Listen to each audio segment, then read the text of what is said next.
Alright, shalom, shalom. First and foremost, I want to give all honor, glory, and praises due to Yahweh, Ba'ashem, Yahweh Shai, Ba'ashem Rakakadash. Also want to give my honors to the elders and apostles at Great Millstones, teaching the truth and sincerity. Also who rule well. Peace and salutations to the hopeful elect that scattered from the corners of the earth. What you so-called Negroes, Latino Hispanics, Native American Indians, you know, the true Israelites that's coming out, the elect nation of Israel, the only nation that the Lord is dealing with. All right.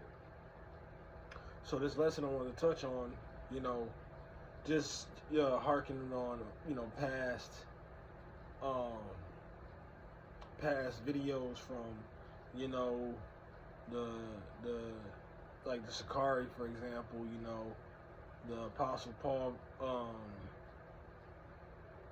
the Apostle Paul's, you know, books are authoritative, but, you know, right there with that statement, that's not a sound doctrine, bro. That's not sound. Right now, you're just breaking up, and you're actually, we can actually bring that one out. I didn't have it queued up, but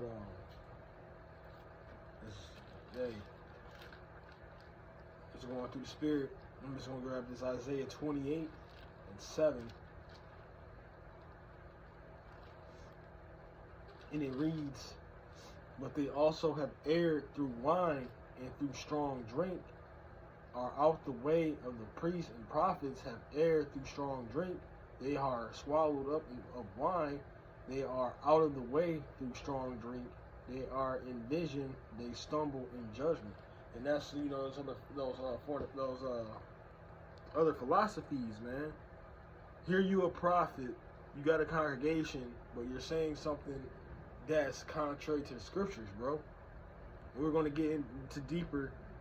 But yeah, you're so-called prophet, but you're not speaking no sound doctrine. The books of Paul is not authoritative when Yahweh Shai gave him the order to. No, you're going off. So with that being said, and this was more about getting into my words and our words of the scriptures. So let me grab this real quick. Timothy.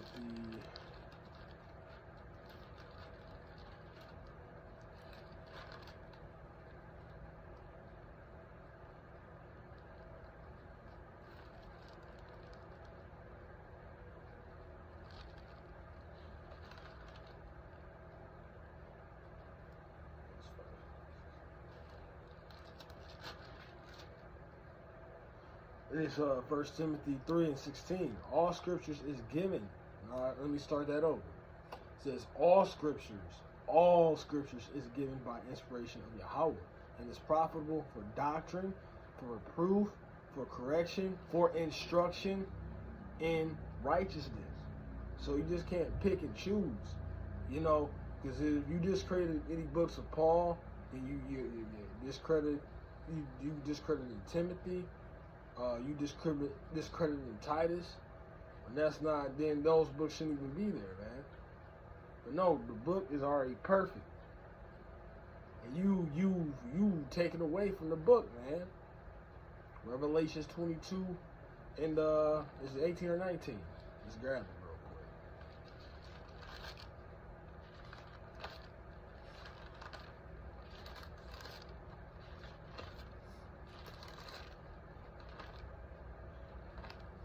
Revelations 22 in verse 19. If any man shall take away from the word of the book of this prophecy, Yahweh shall take away his part out of the book of life, and out of the holy city, and the things which are written in this book. And like I said, you're discrediting, you're taking out that the books of Paul isn't authoritative, that you don't give credit to.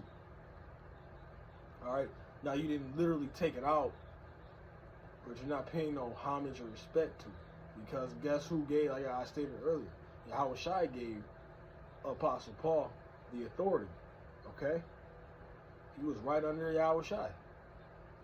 So let's get back into that sound doctrine. Okay, so I got some things queued up. I got some definitions wrote down. So when I got to the Google definition, or to define sound doctrine, and it says the foundation, objective truth of the gospel.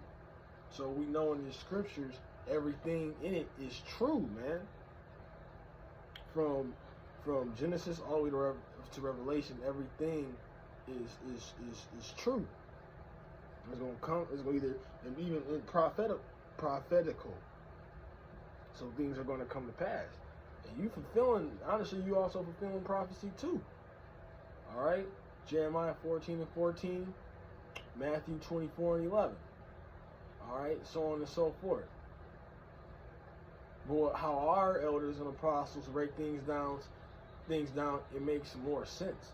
Let's grab that real quick, and then we'll get back onto the point of the sound doctrine.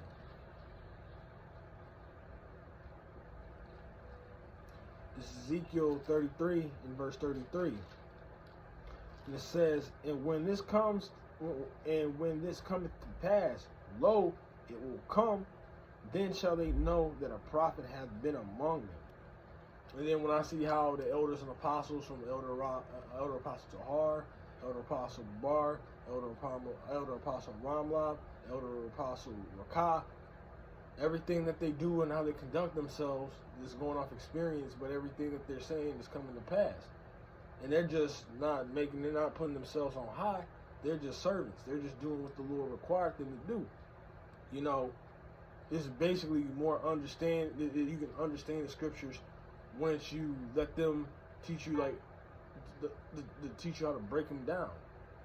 When you have a question, and they break it down, it makes more sense, and especially when they add the precepts. All right. But nevertheless, let me grab one. Let me get Salakia. I'm gonna get Titus 2:1. Here we go. This is Titus 2:1. And it says, but speak thou the good things which become sound doctrine. Alright? And that's everything that's in this book broken down the correct way. You know, these breakdowns. You know, especially like the meat ones. Alright? Certain scriptures that you might hear ain't going to be exactly what you think, or, you know, like John 3:16. Alright? Because that leaves confusion. But when you got the sound doctrine, the correct breakdown, you understand what it means. That's why, let's grab this one. Revelation 1:3.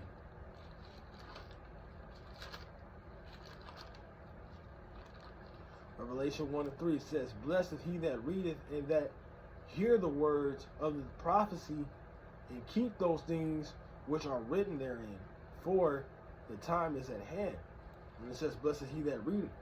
Now, when you get into that word read, it's talking about to actually know what you're consuming. Basically, breaking that down is whatever you're reading in the scriptures, you want to make sure you're consuming it and actually knowing and breaking it down accurately. And when you break things down accurately, you know exactly what it means and what you're talking about. All right, you can give a straightforward answer. That's why elders and apostles try to, you know, make it plain upon tables as best way as they can. But if you can't understand it, we're moving on to the next. And, you know, brothers, they do videos. If you can't get it, you know, it's still on YouTube. You can, you know, watch them. All right? So let me grab another one. 1 Timothy 1:10.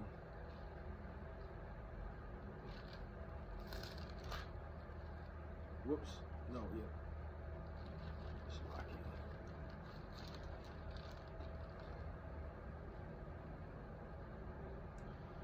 Alright, and it reads, 1 Timothy 1:10, it says, for whoremongers, for them that are defiled themselves with mankind, and for men stealers, for liars, for perjurers, persons, and if they be another thing, and if there be any other thing that is contrary to the sound doctrine. So, You know, from Genesis all the way to Revelation, we got law, statutes, and commandments, and things to do, and how to conduct ourselves, and instructions to follow. You know, and if you ain't following it, you're contrary. You're contrary to the scriptures, man. Because this is also a sound doctrine. So also, I got to break down some of the words. So let's get to to sound. The sound. Actually, let's do doctrine first. So doctrine is Strong's G 1319. Didaskalia. Didaskalia. All right, and it says teaching and instructions. All right, because the scriptures also give you instructions and to teach you the way to conduct yourself the right way. All right, in righteousness. All right. Now it says to sound, and that is Strong's G. Strong's G 5198. Hugiano. All right, and it says of Christians whose opinions are free from any mixture of error. All right, so once you have no errors, you know for a fact that it's just talking about the if it's not an error, the opposite of an error is correct. So they're trying to move this. Let me read it one more time. It says of Christian whose opinion are free from any mixture of error. So basically, Christians who orchestrates themselves in any form of correction or to be correct. And what is the truth? Correction. I'm sorry, to be correct. The truth, to have not equal. I'm talking about equal like the equal sign. The true answer to an equation, like 2 + 2 is always going to equal 4. It's basically going to the truth. That's why, the Lord deals with math, or in the Hebrew, amath. Because you're going to get one truth, one answer. And that's why, only the 144,000 is going to get this sound doctrine. They're going to get the 100% wisdom, knowledge, understanding. They're going to get they're going to get the new song, so on and so forth, when it comes to wisdom, knowledge, and understanding of these scriptures of Yahweh Shem Yahushai. Okay? But Lord willing, I didn't want to make this too long, but it's just got to get harder and stronger in these scriptures. But again, I want to close out. Didn't want to make it too long. I want to first and foremost give all honor, glory, and praises to Yahweh, Ba'ashem, Yahushai, Ba'ashem, Rakakadash. And again, double honors to the elders and apostles of great millstones, teaching the truth and sincerity, and also who rule well. Peace and salutations to the hopeful elect. Like I say, close out, say shalom, and on to the next lesson.